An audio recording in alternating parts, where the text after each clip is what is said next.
एक बार एक ऊँटनी और उसका बच्चा एक साथ बैठे हुए थे। तभी ऊँटनी के बच्चे के मन में एक सवाल आया और उसने अपनी माँ से पूछा, माँ, हमारे पीठ पर ये जो कुबड़ है ये किस लिए होती है? ऊँटनी ने जवाब दिया, बेटा, जब हम रेगिस्तान में दूर का सफर करते हैं तो रास्ते में हमें खाने पीने की चीजें नहीं मिलती। उस समय के लिए खाना हमारे कुबड़ में सुरक्षित रहता है और सफर के दौरान हमें खाने की कमी न हो, इसलिए हमारी पीठ पर ये कुबड़ होती है।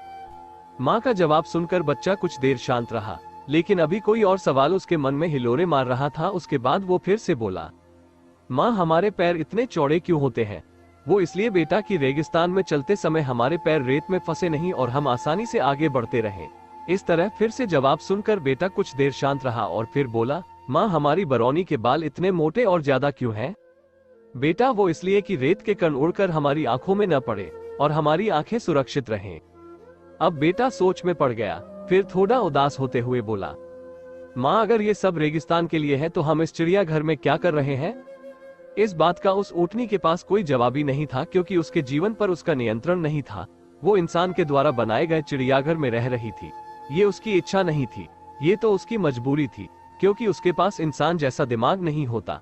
लेकिन हम इंसान किसी और के बनाए चिड़ियाघर में क्यों रह रहे हैं? अपने सपनों को दबाकर क्यों हम किसी और के सपने पूरे करने में दिन रात एक करने में लगे हुए हैं? इंसान का जीवन उसे अपने ढंग से जीने के लिए मिला हुआ है, लेकिन चुनौतियों के रेगिस्तान से डरे हुए हम अपनी काबिलियत को न जाने क्यों ऐसे ही जाने देते हैं। यदि हमें जीवन में आगे बढ़ना है तो चुनौतियों के रेगिस्तान को पार कर हमें कामयाबी की मंजिल तक पहुंचना ही होगा। उसके लिए हमें अपने हुनर को सही ढंग से और सही स्थान पर दिखाना होगा, तभी हम जीवन में अपने मनचाहे ढंग से जी सकते हैं।